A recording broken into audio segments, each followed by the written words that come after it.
I'd like to call this meeting to order, the Oconee County Planning Commission, Monday, June the 4th, 6 p.m. Due to the absence of our attorney, would Ms. Lyles like to say her invocation, please? Dear Lord, we come to you today just thanking you for all of your provisions, Lord, for watching over us, for bringing each of us here safely tonight, Lord. We just ask that you let us conduct business in a way that would be fitting, Lord, a way that would be pleasing to you, and a way that would help our citizens of this county, Lord. We just ask you to watch over all of us as we go home and keep us all safe. In Jesus' name we pray. Amen. Amen. Amen.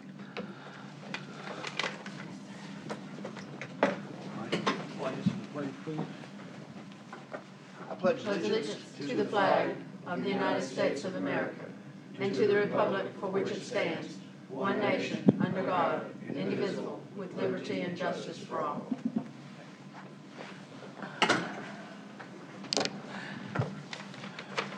So we have no public comment. So go right into staff update, please. Approval of minutes, sir. Well, yes, sir. All right, let's do the approval of minutes for May 21st. Do I have a motion?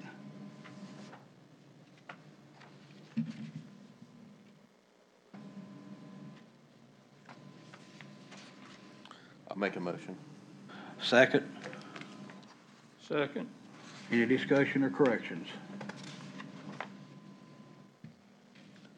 All those in favor say aye. Aye. Opposed? Okay, now let's do the staff update, sir. Certainly.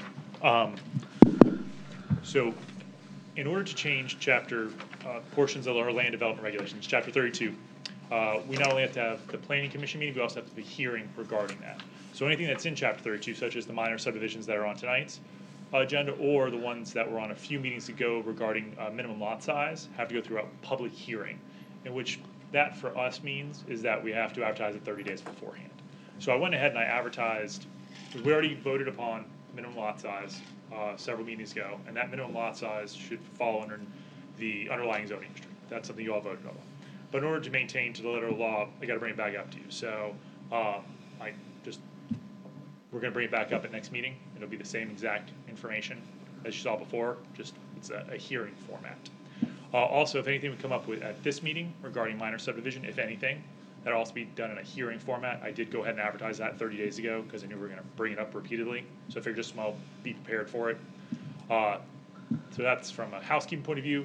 Also, the Agricultural Advisory Board, and its next meeting on next Monday, the 11th, we're having a farmer and rancher listening session. We're going to kind of try to get some farmers and ranchers from the county to come up and just talk, see what their issues are and challenges and things of that nature.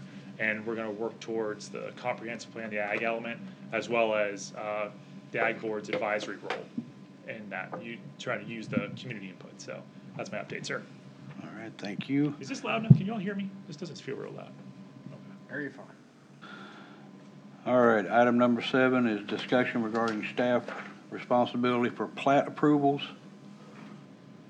Adam? So the planning commission is tasked with approving plats that get recorded for recordation at the Register of Deeds. About a year ago, you all elected to have Bill Huggins and myself stamp the plats. Since then, we've taken on Sherry Williams as another planner, and it's always helpful to have extra set of eyes to help stamp plats. Sherry's proved herself very good at digging down through the details and researching the history. So what we would need is a motion and a vote to approve if you all wanted to let Sherry Williams stamp plats for recording in the county. Do I hear a motion? So move. Second? Second. All right, any discussion? Does anyone have any questions or anything for Ms. Williams?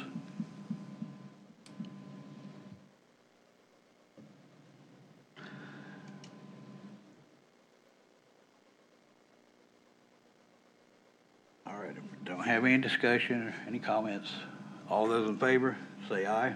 Aye. All opposed? I couldn't do it, Adam. Collusion. Okay. Number 8, discussion on clarification of certain code sections bearing on land use and development and contained in chapters 26, 32, and 38 of the Oconee County Code of Ordinances. We don't have any public comment for this matter, so we need to go into discussion. Sure, if I may. So this was brought up initially several months ago as part of our code cleanup process, the very long title which we gave, which Mr. Pearson just read off. Minor subdivisions are a growing part of our workload. It's not overbearing, and we're not trying to say that. We're trying to say that more and more people are interested in creating subdivisions that are not giant Kiwi-Key kind of subdivisions. They're trying to create much smaller. They have a piece of land, 10, 12, 2, 5 acres, to subdivide it. We don't have any solid, really good standards or anything that helps promote growth management in the county for anything less than 10 parcels or units, dwelling units. So this was just an attempt to put this in front of you. I brought it up last meeting, and then we're still talking about it today. So how would you like to go about it? I know Mr. Johnson has input on it. How would you like to go about this? We can do this line by line, or you can kind of bring up your thoughts on it. I know everyone wasn't here last meeting, so how would you all like to go about this? What do you like to do? I did do a handout. I would like to discuss it really quick, as quickly as I could, in going through it to make sure everybody really understands what is being said. I've had many conversations with Adam about it, and I think that yes, there is a need for it to stop some of the rogue type development that's going on. But my concern with reading it as it is, we're potentially damaging a lot of people we don't realize we're damaging. Potentially somebody that's got 1.5 acres or more of land, and especially anybody who has 5 or more acres of land, we are potentially hurting them in a bad way. When I talk about that, this is why. When somebody closes on a piece of land, their closing attorney is going to tell them, here's what the deed restrictions say to this acreage parcel. The attorney is going to tell them if there's an HOA and what restrictions might be in an HOA. An attorney is not going to tell them, hey, if you want to put a guest house here or a mother-in-law suite, you can't do it because the road ordinances of the county are going to prevent you from doing that without road expansion to that property. Attorney's never going to go into that level of detail. When we put this in writing, especially the way it's written, this is all about the roads. A driveway in our county is 10 feet wide, 20-foot easement, and it can have 3 residences or 3 structures. 3 structures could be a house. According to dwelling units, if you have a house and then you have a basement, and that basement has a kitchen and a bathroom and a bedroom, it's a second dwelling unit. So you can either have 3 residences on that driveway, or you can have 3 dwelling units on that parcel. But if you go to the 4th, you now have to have a 50-foot wide easement and a 20-foot wide road. So the guy that buys 5 acres in the back says, one of these days I'm going to give part of that to my sister. If there's 2 other people already on that, he can't do it. Not without going to the front 2 people and saying, I need to buy a right-of-way from you, and I've got to spend money on expanding the width of this road if we put down what's currently written. So I think that, yes, minor subdivisions need to deal with developers who are doing what we see here in Exhibit A. In Exhibit A, they're taking a county road and they're putting a whole bunch of driveways on that county road. And if it's a half-acre lot, those may be driveways every 30 or 40 feet apart. And that could be a potential problem depending on the road. And yes, the developer should do in Exhibit A, that's that segment to the right where they put a road in and then bring everybody's driveways in off of that other road. And Adam then could control what's on that driveway. But now go back to the left-hand side. Instead of those being half acres, what if they're 10 or 20 acre parcels? Why? And those driveways are 700 feet apart. This minor subdivision thing doesn't care whether that's a half acre or 10 acre. And we're about to take driveways that are 700 feet apart, 10 acre parcels, and saying you can't do that. An owner of 100 acres couldn't give this to his grandkids because even if the driveways were 700 feet apart, based on our current way we've described minor subdivision. Second issue is that the minor subdivision describes the division of property, and this is something that a lot of people don't understand. A subdivision under the state is any time you take a line and draw it through an existing piece of property, that's a subdivision. The consumer typically thinks of a subdivision as being a plaque at an entrance with a light shining on it and a couple of flowers around it that says Heavenly Haven or something as a subdivision. But that's not. According to the state, if you draw a line through a piece of property, that's a subdivision of that property, a subdivision of land. It also goes on to say, or the creation of dwelling units. So again, it's not just the splitting of a piece of land, it's the adding of a unit. Now that unit could be a pool house. If it has a bathroom in the pool house and a small little kitchenette for warming stuff or an outdoor kitchen for the pool for people, that could be considered a dwelling unit according to the definition. So could a tack room in a barn. If you've got a bunk bed over there for waiting for the calf to be birthed, and you've got a hot plate and you've got a bathroom in the barn, that's a dwelling unit. A separate mother-in-law is a dwelling unit. A garage apartment is a dwelling unit. A man cave is a dwelling unit. A guest house. So we've gone beyond describing or staying in touch with the developer here or trying to control a developer. Now we're trying to control the individual on what they can put on their own land by our definition. Going into Exhibit B, this kind of shows that. You've got under Exhibit B, the guy that owns 15 acres there, if he has a house and a mother-in-law apartment underneath in the basement and a garage apartment for when the kids come, he can't do a fourth structure on his driveway without going and buying a 50-foot wide easement and changing his driveway from 10 feet to 20 feet on his own acreage by this code the way we've written it.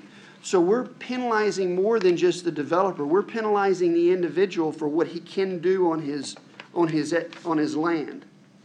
So here's what it is as far as the roads, because this all comes back to roads.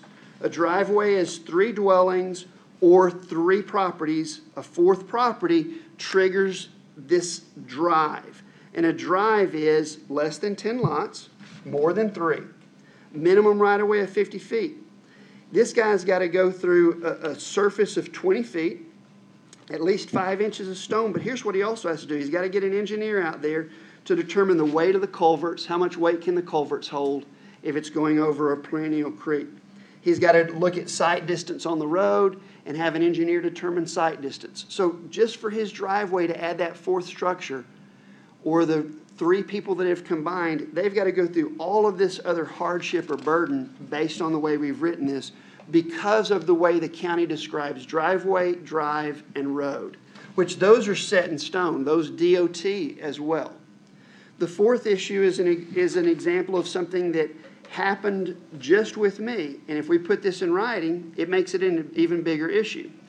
I was working in a subdivision that had 80 some odd lots. There was an owner in there who had several big estate lots, and they didn't sell during the initial selling of property. And so I suggested, why don't you make the lots the same size as everybody else? Instead of having 200 or 300 feet of road frontage, why don't you narrow those down to 150 feet of road frontage, just like all the other lots on the street? The neighborhood had already been approved by the county 10 years ago. The roads had been built to better than county standards 10 years ago. These were 4 more lots, just big lots that he wanted to subdivide. But it triggered the 4th property as opposed to the 3rd. When he turns in what he wants to do, in an existing neighborhood, he would have to do a road study, have an engineer come and determine where the water flow is, where the culverts are, where all these other issues, just to be able to subdivide something that's already written in the covenants and restrictions for him to be able to do. I think that the county, by passing this minor subdivision like this, would put a hardship on that guy that built something 10 years ago and is doing what the county allowed him to do in his covenants and restrictions. So what I proposed in this second thing is things that we need to consider.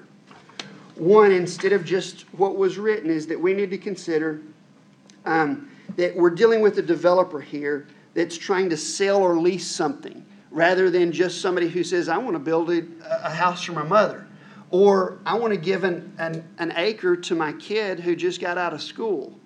Under our current provision, the 18-year-old who lives in the house, if he's the third one on the drive, the third person in the neighborhood, if he wants to give an acre of his 15 acres to his kid, he can't do it without potentially widening that driveway. So I think that we ought to talk about and restructure this to really drill down to development, which deals with sell and leasing rather than somebody doing what they want to do on their private land. Maybe put a time frame under it so that we do get the private guy go, I'm building something for my kids, and then he turns around and sells it. And then comes to Adam again, well, I'm building something for my kids, and then turns around and sell it. Yeah, maybe we have a provision that says, look, you just sold something off of your original piece. And we penalize him or we hold him back from doing it a second time. But it ought to be developer driven as far as what we look at. So under here, I put as the intent of the ordinance with regard to developer doing multi-home or multi-lot development for sale or lease, written in such a way to make it clear that the intent is not to inhibit private use of one's personal property, and that the property which is not being developed for resale may not be subject to these provisions. Then under definition, we need to define to the general consumer that a subdivision is either division of real property or the creation of a single-family home, a townhome, a condo, or a similar style dwelling of up to 10 units. Then with regard to submittal, I think that it should describe that this is not intended for personal use of dwelling units where the property is not being separated for sale. I think that also should talk about the preliminary plans that Adam's original document has, that this minor subdivision includes the creation of private roadways or the upgrade of an existing road. In other words, the developer should bring to Adam and say, hey, I want to upgrade this road. Rather than if he wants to add a guest house, having to come to Adam and saying, can I build this guest house? And Adam says, no, you got to upgrade the road.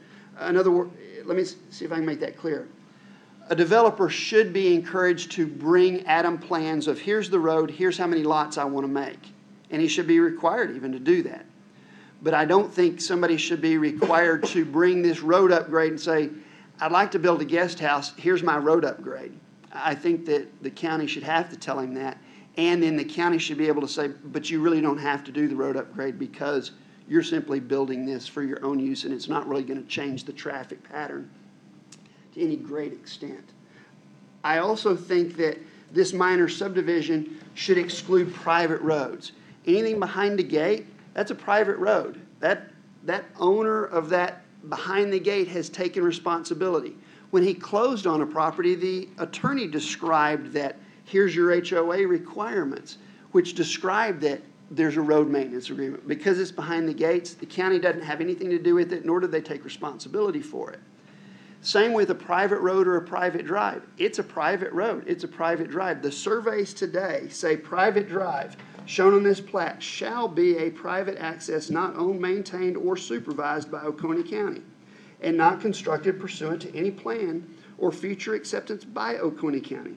All easements or right-of-ways shown on this plat shall not be accepted for maintenance by Oconee County at any time in the future, unless constructed as a public road. It says it right there on the surveys.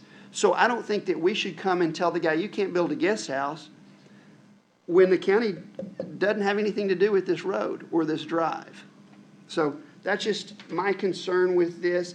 I think that the stuff in red on the second grouping here is things that I would like to see the county staff go back to and try to incorporate more meat or less meat into what they currently have based on some of these other ideals.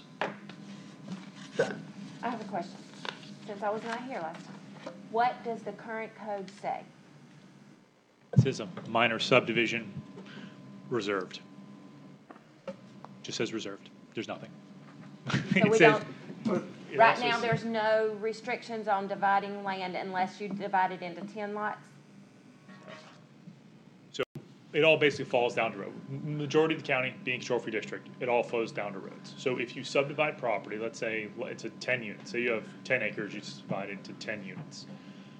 You bring it into me and I'll go, cool, stand by. Like, that's it. You take 1 acre, divide it into 10 parcels. You could take 1 acre and divide it into 100 parcels if you wanted to.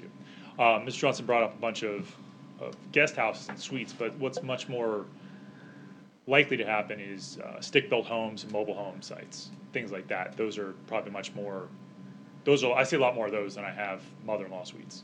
All But of this is in the control-free district that you're worried about? oh, it's just anywhere. It's not just control-free district. Residential district and all the other ones have usually like 1 unit per quarter acre or things of that nature. But it's the same idea. You have these 10 lots as in residential districts, so 10 acres, so 40 lots. I'm sorry, 10 acres, you put 40 units on, right? So 4 units per acre. That's a major subdivision, sorry. I'm on the fly here. Yes, residential district, same thing as well. If you kept it underneath 10 units or 10 parcels. So if it's 11 units or above, we already have on the books all the rules for what we have to do. Yes, ma'am. At 10 and below, we don't have anything on the books. It only speaks to road standards, and we don't have anything as far, so chapter 26, which is roads and bridges, speaks to the road standards. In us, we don't have anything. Because I can see out where I live, this is a huge problem because I've got 25 acres. There's already me on it. I have a shop on it. I have a barn on it. I have 4 chicken houses on it. If my kids want to build a house, now all of a sudden I have got to totally upgrade everything on my roads. Only if they're houses, if they're dwelling units. So if all those, the chicken houses are they, I mean, do you have? No, but my sister-in-law's house and my mother-in-law's house also uses the same driveway I use. Okay. So, I mean, just if my kids want to build a house, all of a sudden I've got to make this a road. So I have a problem with that. I think we just need to go back to the original purpose, which was to just avoid that on a main road, which is basically But like. you're penalizing people I know, and I who think that's aren't what gonna do Mike's, that. I think that's what Mike's trying to do here, but the initial purpose was not to say you can't build anything. The idea was, all right, this person's got 2 acres on a main road, and they come in one day and they say, oh, I want to split a ½ acre off and build a house and put the driveway on that same road. They build that house, sell it, and then the next day they come in and they say, I'm split another ½ acre off and build another house on that road. The idea was that if this person has a plan to split all of that land up, they need to do something better than have plan on having a driveway on a main road every 100 feet or something. So that was the initial Like issue. that, though. Why, I mean, we have, especially out in the rural, everybody's driveway comes off of the road. You may have from here to you to another driveway. You're used to it. The school buses stop there. I don't see why we all of a sudden have to come up with a whole new set of plans just because somebody else wants to put houses on a main road. We have the deadliest roads per mile in the country for, yet again. Well, a lot of that has to do with alcohol. It's not a whole lot to do with. Seatbelts and alcohol, correct. Yeah, so we can't control seatbelts and alcohol by putting more regulations on about how many driveways you can have. Okay, and that's fair, that's fair. That's just my opinion. But like I said, it would be, I'm gonna keep it in front of you, at least the road safety, whichever way we choose to go with, access. If we don't think access is, an issue, I know that when we talk about 123, which is, I specifically mentioned the 123 in here as being really the only places, the major arterials. Access roads were brought up in the past. I believe, Mr. Gramley, I think you were kind of championing the access road idea. So regardless of whether we like driveways or not, or access or not, that's fine, but we just need to keep talking about it, because as long as we keep talking about it, we'll eventually stumble upon something that's gonna help out the road safety issues. I think a lot of this may come back, I mean, if 123 is, one of our big problems, or our major corridors, we don't want them on major highways, then we need to go back to the overlay thing. Okay, corridor plan? Yeah. Sure. So just as a matter of just conversation, talk about 123, what if somebody wanted to do this right now on 123 between Seneca and Clemson? Right now, it's a state road rather than a county road, so we really shouldn't have we should maybe give influence to it, or we'd address it by a county overlay. Sure, but like right now, if somebody had, which Clemson does, let's say Clemson sells a big old chunk of their property, and they want to access, and they have the access in front, they could put out a driveway every, whatever the state standard is, 50, 75 feet, 100 feet, up and down there, right across from your office, actually. True, except that from a residential standpoint, that's going to be not its best use, nor would any developer want to do that from a financial standpoint. They're going to want to put commercial structures there, and that's where it goes back to the commercial structure overlay, which affects commercial buildings, doesn't affect residential, but affects commercial. That yes, you need an access road, or you need to split this up, or you need to not have a curb cut after so many, but that's under a commercial standard. A developer wouldn't build a residential. Now, they could build a commercial apartment complex, but it's still, again, it falls under a commercial standard rather than a single-family residential dwelling unit. Okay, so to kind of bounce back to some of your comments, chapter 26, those 50-foot right-of-ways they're currently in the code right now. That's not that I'm coming up with, that's how they exist. I believe that's probably an engineering and emergency services thing, as well as getting to run sewer up. I think they need like a 13-foot right-of-way, if I'm not mistaken, or something, 20-foot right-of-way. So those are things I can certainly ask questions about, and I will. If we just change the language to building sites versus dwelling units, would that do anything for you? I am not as opposed to building sites because it takes one layer away from the guy who just wants to do something on his own property. Unless that guy wants to become a developer by subdividing his property for sale. And I think that for sale is a key element in there, where he's not just giving land, he's not just subdividing it because of a tax reason, he's not subdividing it because of course, if he's giving it to his kids, he is still selling it. But I definitely don't want to penalize the guy who wants to do additional structures on his own property, and he can't do it because the neighbor beat him to it and they're on the same drive. So family transfers, I wouldn't see. Family transfers are exempt from review of just land. Now, build a house, I'll see it. But if you're just partitioning off, if you wanted to give your family an acre of land, I'm not going to see that if you do it as a family trust or a family exchange. So some of those reasons, I'd hate for somebody to go to the building department and say, I want to do this, and all of a sudden it get kicked back because now they got to go buy an easement because they're the fourth dwelling unit on the property. Sure. Those would be things I would want to prevent us talking about. I've just got a few comments. I'm getting confused, and I think we're switching language here, Okay. and which is getting everybody confused, or at least getting me confused. I won't speak for everyone. Right now, there's no current provision. Everything is proposed for 10 lots and under. There are all the road standards exist. No, for minor, 32-212. Right, it says minor subdivision is reserved, and it says it may involve the splitting property or a new So road. we don't have a current provision. That's why we're here. yes, ma'am, yes, sir. Okay, so we're flipping the terms proposed and current, but we don't have a current provision. That's correct. We wouldn't have anything that really dictates it. If you walked in with a 10 lot subdivision, So everything right now is proposed.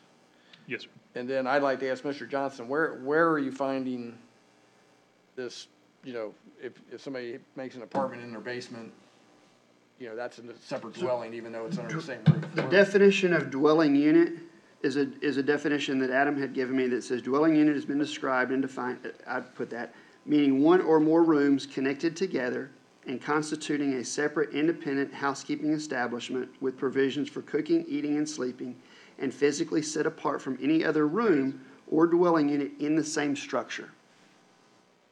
And where is that? That was a definition that we had pulled from somewhere in, In chapter 32 of our code of ordinances. All right, so what is physically set apart? I would A construe this locking as an door? apartment Is that- complex. Okay. That's how I read this as an apartment complex. Mr. Johnson is going with the mother-in-law suite, or you're putting a basement or room for your parents or what have you. and Not it really, says no. provision So for do we need to eating. clarify that And definition? that's a possibility. Right now, we're having a discussion about something that exists. Let's clarify. Our code is rife with things that need to be clarified. Okay, because I'm wondering where some of this stuff's coming from. And, I mean, that to me is definitely not a separate dwelling unit. If somebody, No, I don't think so either. I build a lot of houses with 2 kitchens and a bonus room that's a mother-in-law suite. That's not 3 dwelling units. Yeah, I I agree. get 1 building permit for that. But I what agree. if they rent that out? What if they rent the basement out to someone? They built it as a mother-in-law suite, mother-in-law's died, all of a sudden, they need some extra income, they put somebody in there. Same exact building, but it's not a family member living in it. The only thing that would prevent them from doing that would be the covenants, if they're in a subdivision, the covenants would may prohibit that, not necessarily. It wouldn't intend Mo- on most it.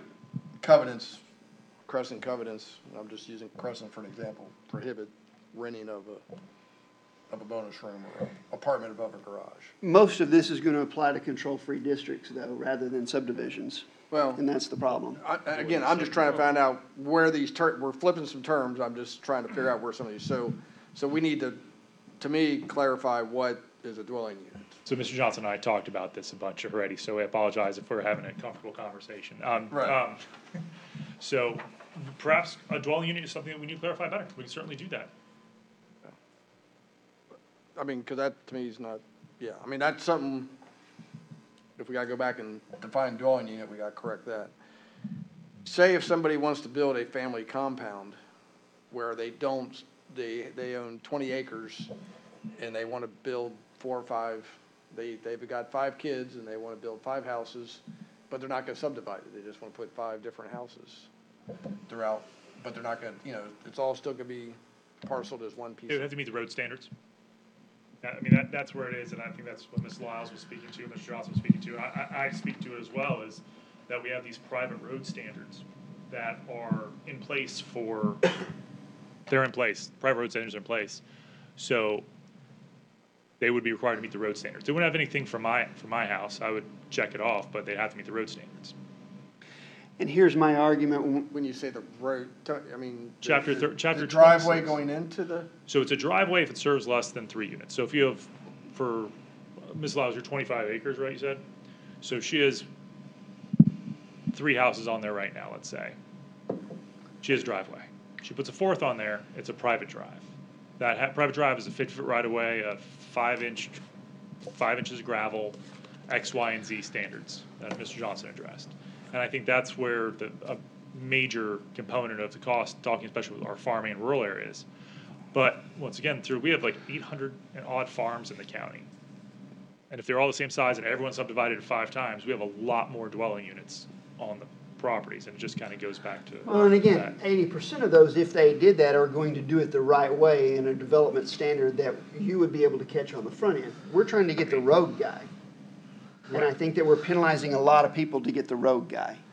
The roads put a lot of money on people. It's definitely a, I mean, you look at developments around the lake, most of them have done it right. Most of them have come to the planning department and said, this is what we want to do. yeah, the lake's not the overriding issue, generally speaking. so when we say the road, is that the road standard through the right of way? The whole Onto road the standard property? itself. So like, for instance, a 50-foot right-of-way, if you don't have that property, like, you have to go get it from somewhere. I understand, but that's, Can you use the word private in there at any point? Because, I mean, all right, like what you were talking about, you've got a grandmother's suite under your house, then suddenly you rent it, that changes. All right, you build a family compound with 5 houses, and it's your daughter and her husband and whatever. But then all of a sudden you realize you've got a beautiful view and they've moved to Columbia, and it becomes a Airbnb with rental traffic and trading and moving and but if you added the word private use, would that help? So that you've got, if it's a family, and it's private families on that road. So, or I go back and take it one layer back.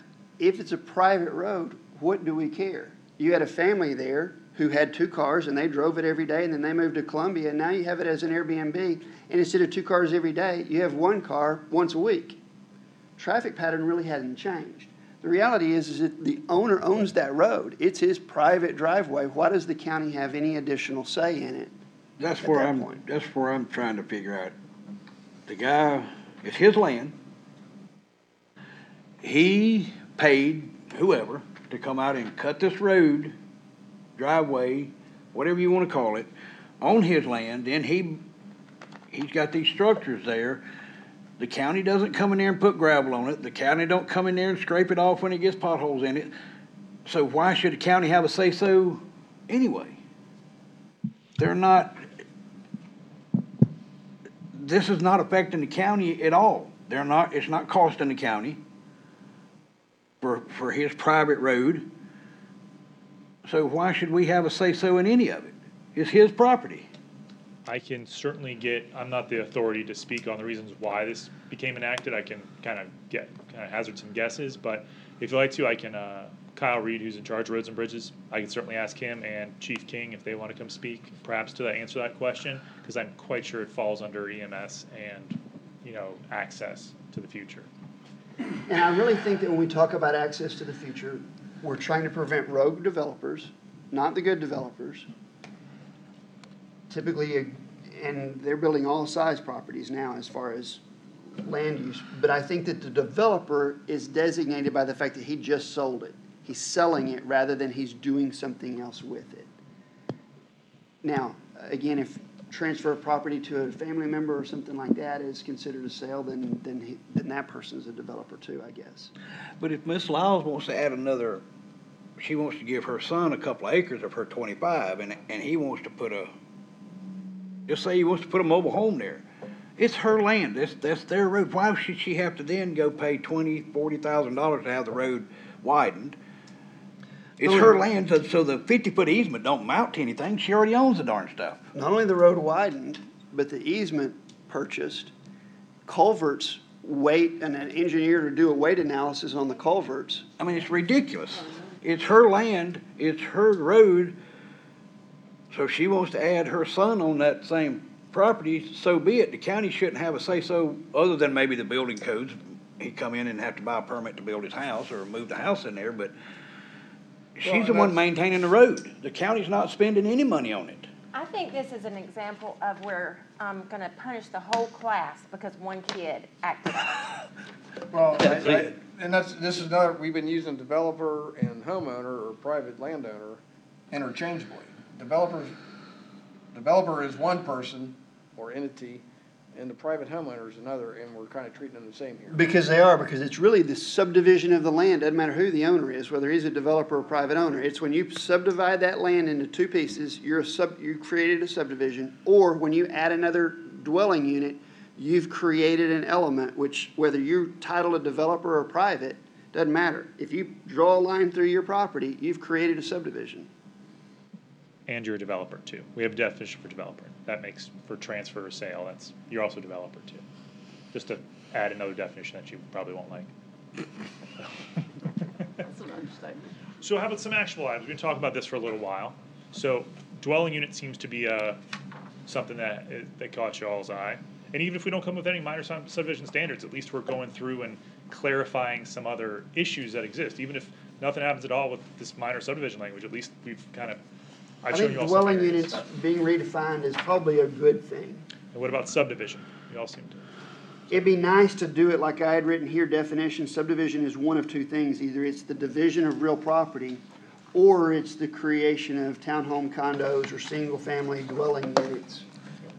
What we traditionally think of, if you polled 100 people would say, well, that's a subdivision over there. It's got a pretty sign to the entrance and some flowers around it.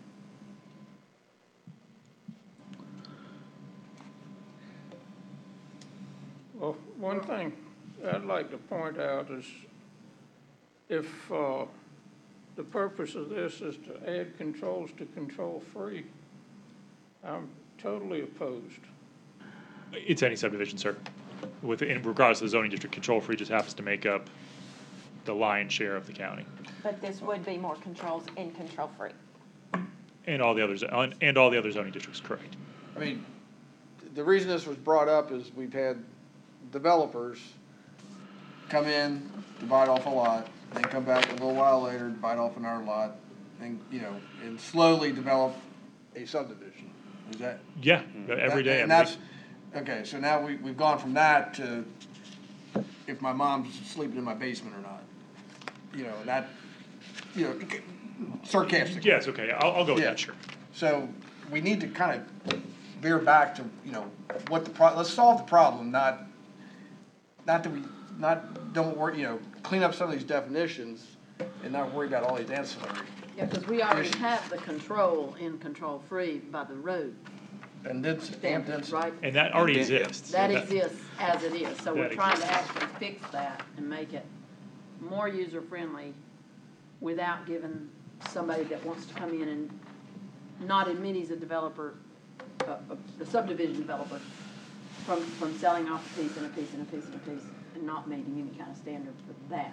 Yes, we're trying to get the Have developer. 20 families with no emergency access because he didn't want to build the road. Trying to get the road developer to address it. And we're trying not to let somebody buy a piece of property that the attorney would have no way, nor would the consumer have any way of going, ooh, let's go back and, how wide was that driveway by chance? And that kind of stuff. To me, that's penalizing the average consumer. Yeah, and Most I consumers. don't know that that's a road developer so much as it is a person who might own property that they inherited and simply don't know. So little column A, little column B, yes.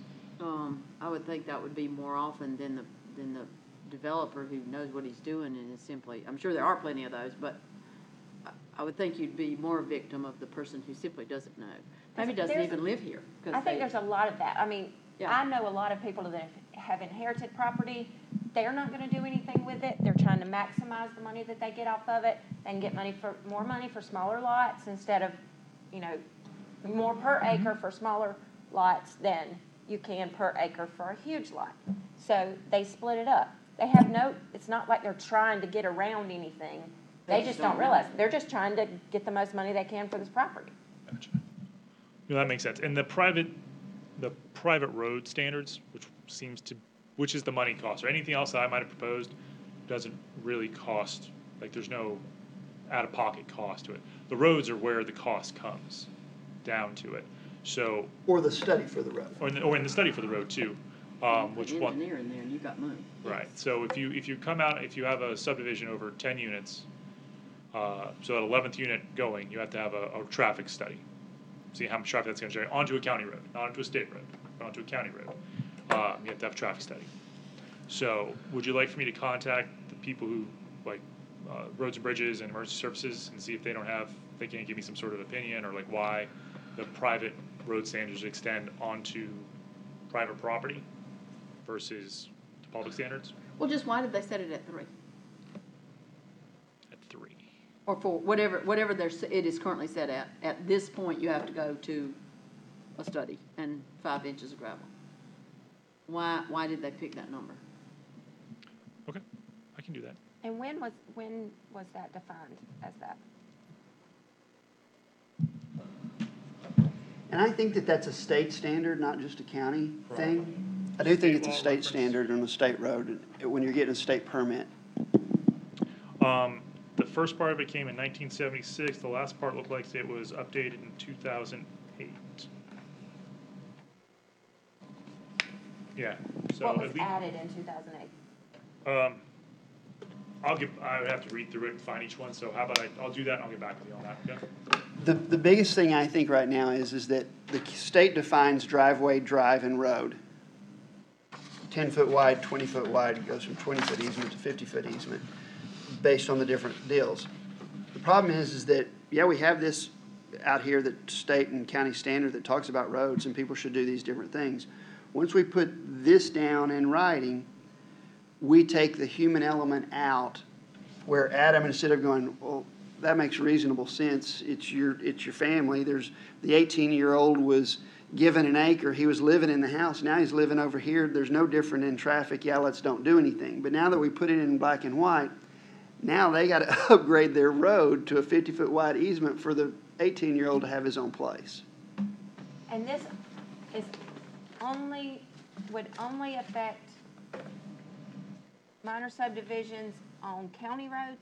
Is that what you said? Or, So let's just say you all absolutely loved and adored what I wrote, which of course you usually do.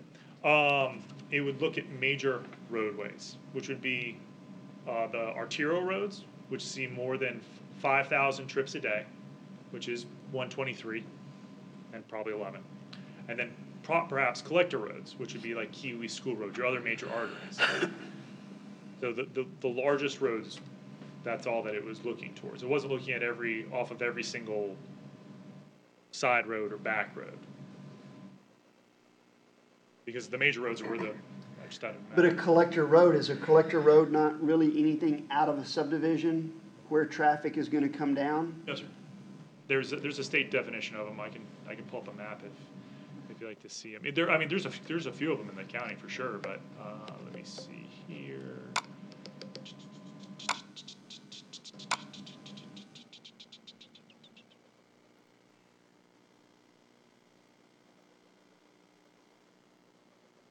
So the arterials are in the red. Arterials in the red, collectors are in purple. I know it's kind of, I'll zoom into some part of the county just as a matter of, I was gonna say, I hope we can see that. I was going, are there colors up there? I can barely see I myself. see green, I don't see. I see I some see purple purple. down. Now I yeah. see purple. I'll zoom in one more, just, What is that? so the purples and the greens are arterials by state definition. So it would be those roads. It wouldn't be any of the black roads or the gray roads. So it has no impact on on those roads whatsoever, which is the vast majority of roads in the county. As far as that, not what's proposed language that I put in there. If we were to have any access, the access portion of it, to say you would have to share a driveway or something to that effect, it would only apply to On the those major arterials or the collector roads. And if we thought the collector roads were too much, because I mean, just now zooming in here, this is, what is this, Sugar Ridge Road? Is that what this is? I think that's what that is. Is that Long Creek Highway? Yeah, right here. This is Long Creek. The green colored Long 76, Creek the Highway. other one's what, 183? Green is a arterial road. Yeah, green would be arterial and purple would be the collector, so. And the red, they're doing like extra arterial for whatever reason. That's 123. So going to Westminster. What's down below Westminster? Which goes into Tacoma. Define down below. Yeah, there you are, but those purple and greens, a lot of those are purple and green now. Yeah, it's true. Like down there between 123 and Highway 11? Going below, south of Westminster and Seneca, all that area down there, a lot of that's green and purple. Looks like if it's got a number on it, that's pretty much it. Yeah, 24, 59, Highway 24, 11. 29, 11. Or so we could even say just the arterials, not the collectors, which would be 11, 123, 76. Yeah, but most of your accidents are on those little back roads. I think if you go back and study, is that not? We'd have to break that one down because obviously 123 is going to have the most because it has the most traffic Well, on yeah, it. but But you're probably right. We your probably have. percentage of that. Still think it should go back to the developer. Who's wanting to develop versus who's just has family stuff out there? But property does change hands. Property, I mean, I know, but Ms. McCo, you have a Century Farm, right? So your family's had it for 100 years, but the rest of, I don't know, your family hasn't. Yeah, our families haven't owned property that long. I know maybe y'all's have, but land changes hand. People treat. I mean, someone may walk up to you with a bag full of cash and say you're gonna do Well, something in else. that 100 years, we haven't owned it 100 years, so it has changed hands a couple times Oh, in has those it? 100 years. I thought that's the Century. It's always McPhail's, but it is it's the family lineage, but it is. All right. I mean, Neil and I aren't that old. You look good for your age. I know, daggone. I appreciate the compliment, but, I mean, it has, in other words, passed down, from generation to generation, but, yeah, I mean, land does change hands, and children move, and uses change, and I think that's what we're trying to make sure that we're protecting our county, our views, our people driving on the roads from someone who can come in and simply cause a disaster in a small area Well, and because he got greedy. And is a disaster 6 extra cars or is a disaster 40 extra cars? Because we're already above 10, we're already protected. It's already there. Yeah. It's the little below there, and to me, we potentially do more harm to the owner of the county than we do saving the county's beauty.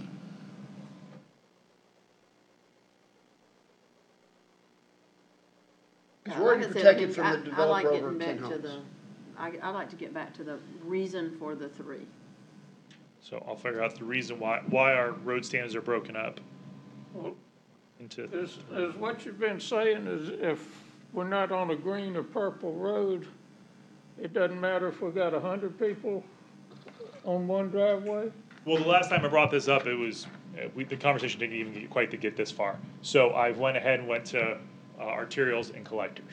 So yes, if we were to, I'm not saying it doesn't matter, I'm just saying that arterials to me, I think we can all have somewhat of agreement that we wouldn't want, even though it might be the lowest use, even if somebody had a chunk of land on 123, to put a whole bunch of driveways right next to each other on it, it being a high-speed area. So that's kind of where my head went with that.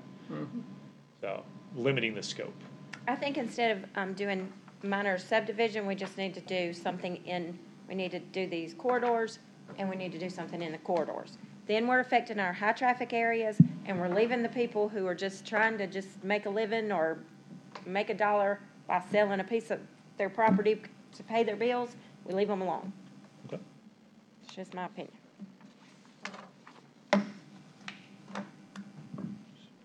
So if I can recap on this, so I'll look up some dwelling units definition, subdivision definition, and I'll contact Roads and Bridges and EMS and ask them why our private road standards are as such. Is that good for y'all for next meeting? What else is that? If traffic is truly the issue that we're trying to eliminate here, then I would like to know how many traffic accidents are because of alcohol, and then how many of them are because there's too many driveways. Got that. I did that. Because I think alcohol is our bigger problem, It is. not somebody stopping to turn into their driveway. And we can't do anything about alcohol.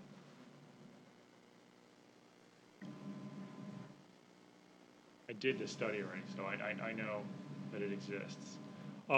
Yeah, the majority of our fatalities are from alcohol, and then they're from, okay, I'll find it, I'll send it to you. Are from alcohol, from not wearing your seatbelts. And there's a whole bunch of, reason 2, 3, 4, 5, 6, and 7 that come along with them. So, yeah, I'll look at those 3 items that we just talked about, and I'll bring it back to you. But the way it stands right now, I want to make sure, it doesn't matter whether we add anything to the minor subdivisions or don't add anything to the minor subdivisions. Currently, in Oconee County, if you've put the 4th building on your driveway, you must Submit plans to me that show, a road study and no, road studies for major subdivisions. So a road study is Okay. not in our conversation. When you put the 4th building on there, what does it make, what happens in Oconee County? If that's your shared driveway, your only access in, well, regardless, your only access, that's what you're using, you're supposed to upgrade the road to a drive. You have to do that. Which means the 5 inches of thing with the engineered drive, okay, Correct. You're supposed to submit a plan for that. yes, okay. Right below Exhibit C. But do you have to have an engineered study at that You have to have an point? engineered plan, not a study.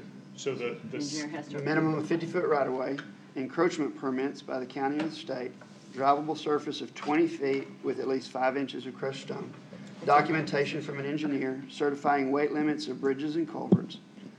If the culvert is over a perennial stream, there must be an appropriate signage showing weight loads. Have 100 feet sight distance for every 10 miles of speed where the drive intercepts a public road. State DOT might be different. I made a note to that. Drive shall meet all stormwater management and sediment control regulations, which means an engineer involved. And it must be improved in writing by the planning commission before you can add that force structure. I didn't write that, don't. No, that was just me pulling, the documents out of the code. That's currently in place. That's what a private drive is. And I believe that was the language put in 2008. I was just kind of thumbing through here. Looks like private drive. I don't know exactly the words that were changed, but the last update of the private drives was 2008. And I'm just curious, 1260. having been through this flooding thing and seeing the pictures of places in Greenville where they have small little sections of a community where a culvert has washed completely out and the entire community now has no access. Perhaps somewhere in there they were trying to mitigate that Prevent- issue, I think, prevent that. because land changes hands over time, so. I'll look at those 3 things, and we'll just take a stab at it next week, unless anybody else has any other. Okay, let's move on to the RV and mobile home park Yay. section. It will be at the back of your material here. Would you like to explain it, Mr. Adam? Certainly. So you all remember the April 25th, 1978 meeting, right? Of the Planning Commission? Right, Ms. McPhail? You got this? Absolutely. Yeah, all right. So there was a proposed mobile home ordinance brought up, and I had to dig through some stuff, and I ran across it. That's not the reason why I brought that. I had actually brought up mobile homes and RVs to you several months ago regarding, it's just me bringing up some points about it. We are getting more and more influx of mobile home parks, which are probably the last affordable dwelling in this county. It's expensive to live in this county, and mobile homes are probably the last, to me, I think, the last option for affordable homes, affordable housing at least. Do we want to define what a mobile home park is? Because people are just stacking mobile homes on the property, and they're calling it a mobile home park. Or they're not calling it a mobile home park, they're just saying, I've got 8 RVs in my property, you come rent them, you come rent them, you come rent them. They cut driveways in and say, hey. And so is there an issue there with over the course of time, we're gonna get these? I know you all probably seen some defunct, mobile home parks just outside the city of Seneca, as well as there's a couple other portions of this county that have some 5, 6 mobile homes just sitting on the side of the road that used to be a mobile home park. So if you all see that there's a reason to create a standard at least for if you're gonna have a mobile home park, then these are some options that we could look at. Same thing with RV parks. RVs by FEMA and HUD are not to be lived in full-time, they're not to be lived in no more than 180 days per year, unless there's some exigent circumstance. And we're getting RV parks coming in, which aren't bad, they're just stacking them on top of each other. And they are meeting their DHEC standards. They are? They are, because in order to, they're coming to pull a permit, they're gonna have to meet the DHEC standards, whether group septic or regular individual septic fields. But you can still stack them on top of each other if you. Well, I was gonna type 'em. say, and, you know, I mean, right below us, there's one. Do you enforce you can't live in them more than 180 days? As far as I know, you don't, because I mean, there's a number in our area. That's not my they're purview. Living permanently. That's outside of my purview, man. Yeah, They are working on the budget if we wanna work on I was gonna say, I'm not half sure we dozen wanna more, get into defining a whole lot if we're not gonna be able to, Right, and we wouldn't be able to approve it, enforce it. but I mean, regardless of the fact, it's just what FEMA and HUD have to say about it.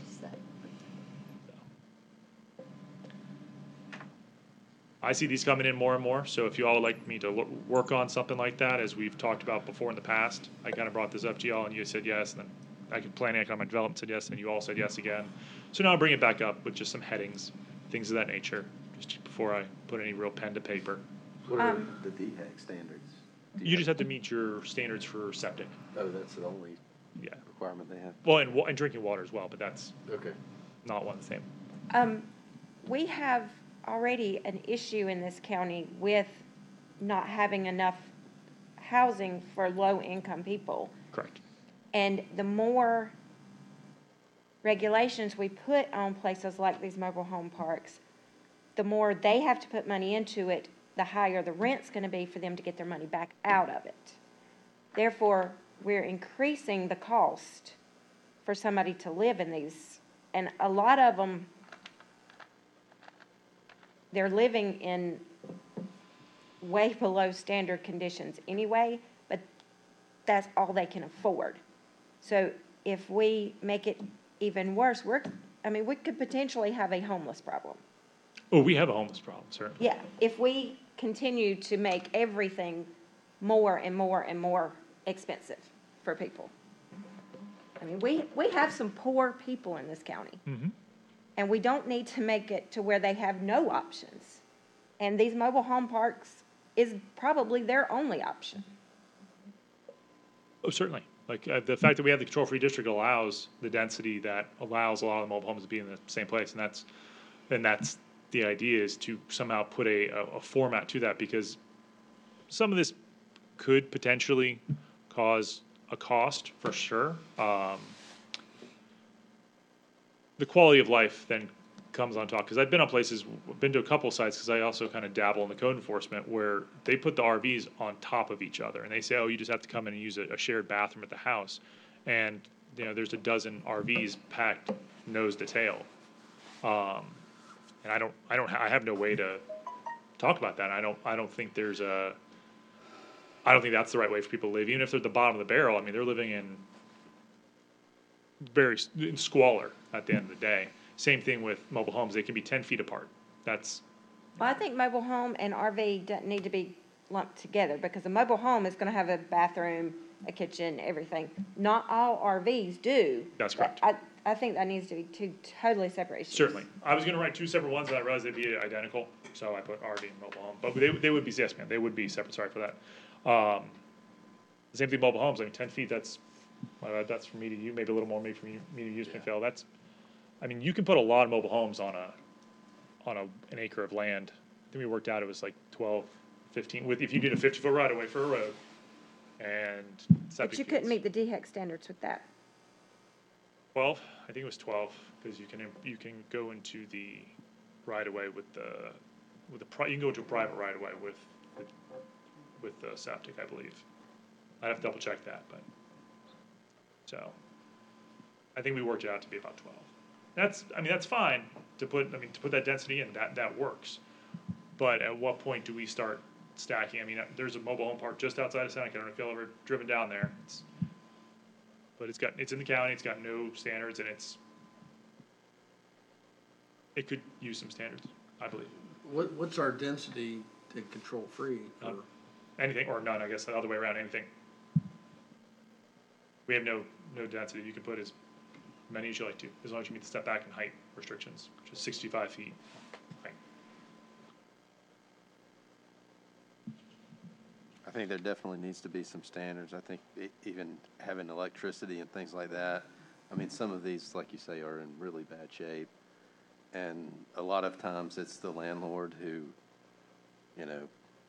doesn't care because there are no standards. So, and I don't think this is about beautifying a mobile home park. I think it's about, let's make it at least livable and provide some standards there.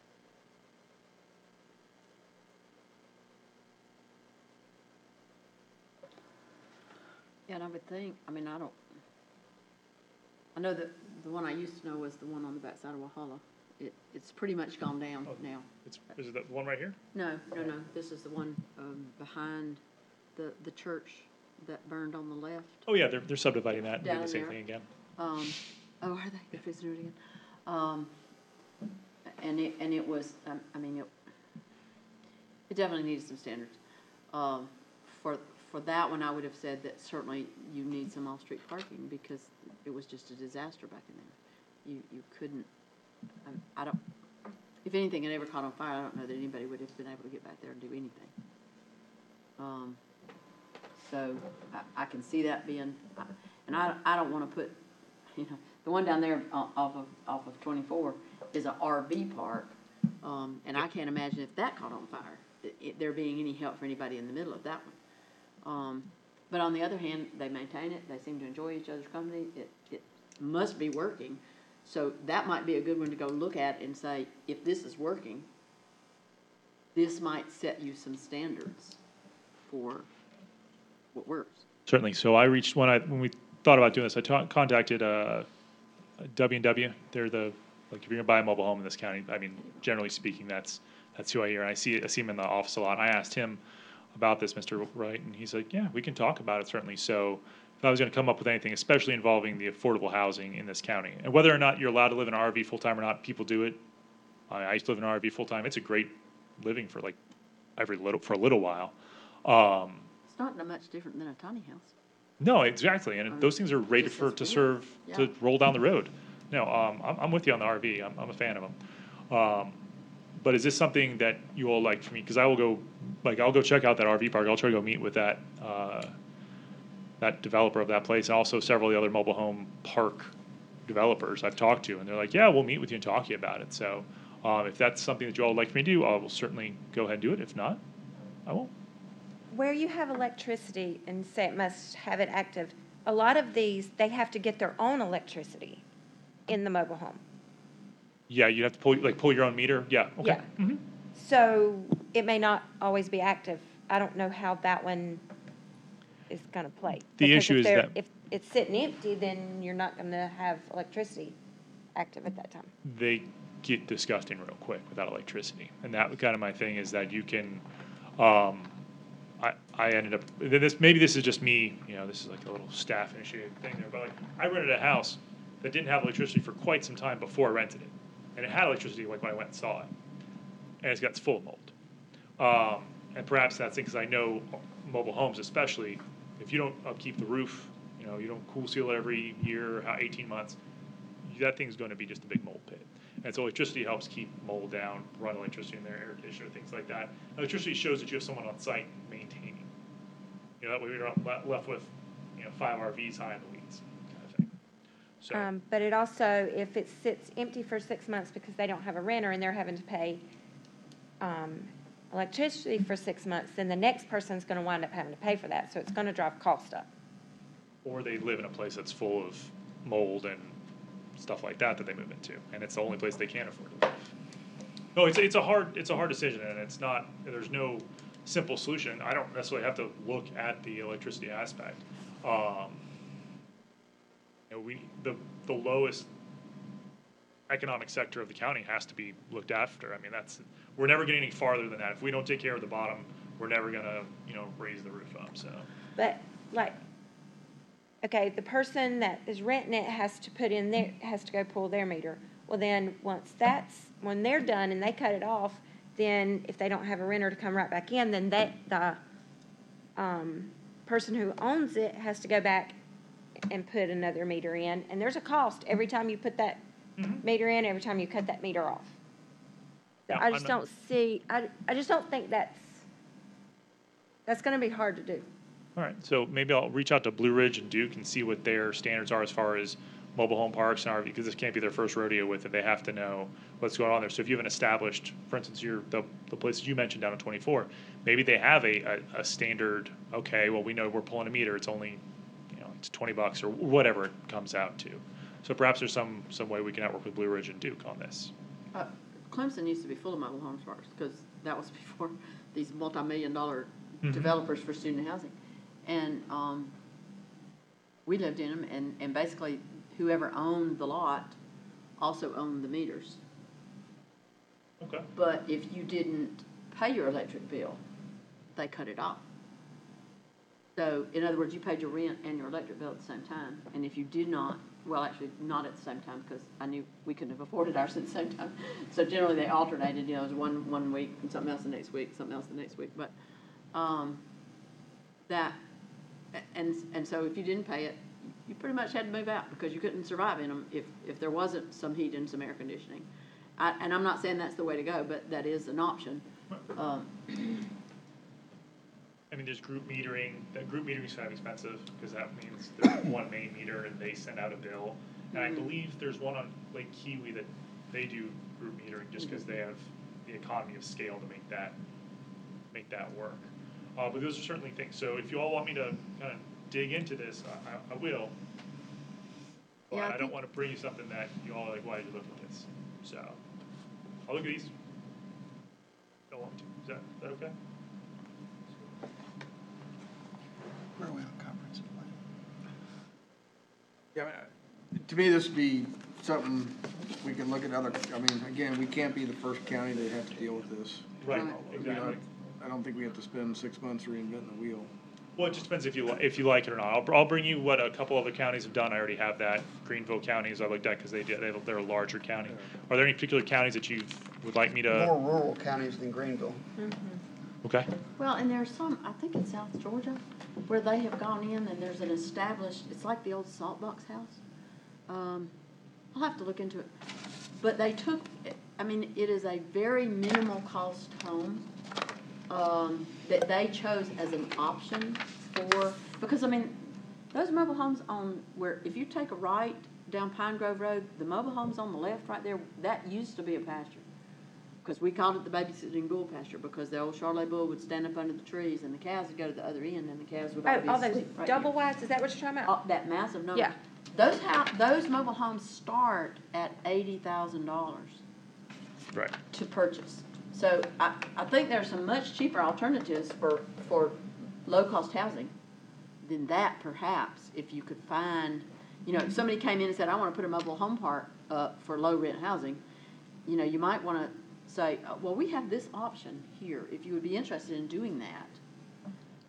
It would keep them from buying up the derelict mobile homes that can't be moved out of the county and setting them up into a mobile home park and charging $750 a month for them.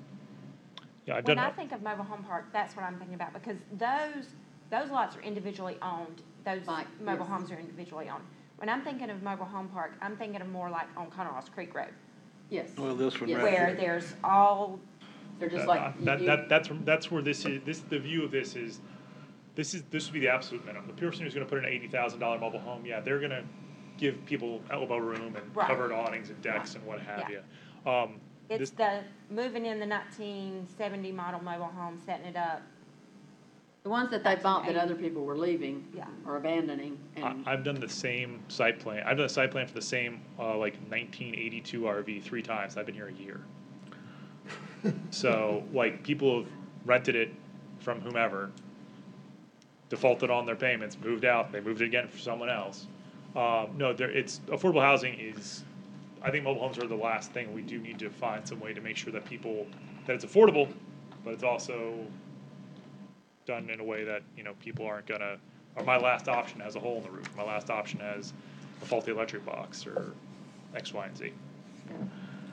So I'll look at these and bring you back something from other counties and copy and paste some stuff and But definitely Thought boxes. differentiate between RV and mobile home. 100%, yes ma'am, 100%. Okay, any further discussion? sure. Any further comments or discussion about this? Until those of us that live out in the poor part of the county. All right, any old business I'd like to bring up? Can you tell us where we stand on the comprehensive plan study now with Alta? Certainly, we're waiting for money to pay that. Yes, sir. We are, the But I mean, budget, what about you were gonna take some classes or whatever to learn some things as? yes, so we're at, that? or, right, so I need time to do that. We've been pretty busy as of late, and with our upcoming, from everything I gather from administration, is that the money for the comprehensive plan should be there. And for corridor should be there.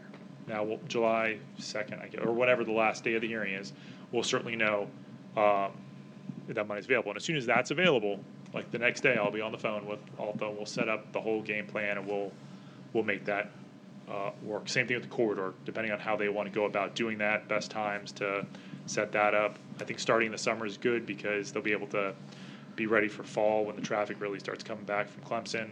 So we're just waiting till July 1st. July 1 is, so whatever the last hearing is. Okay, Budget discussions start tomorrow, right?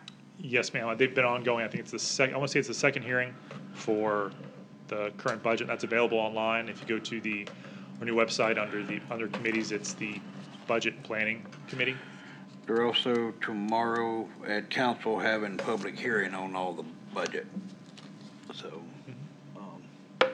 Okay, any new business? Do I hear a motion to adjourn? So moved. Second? Second. All those in favor? Aye. All righty.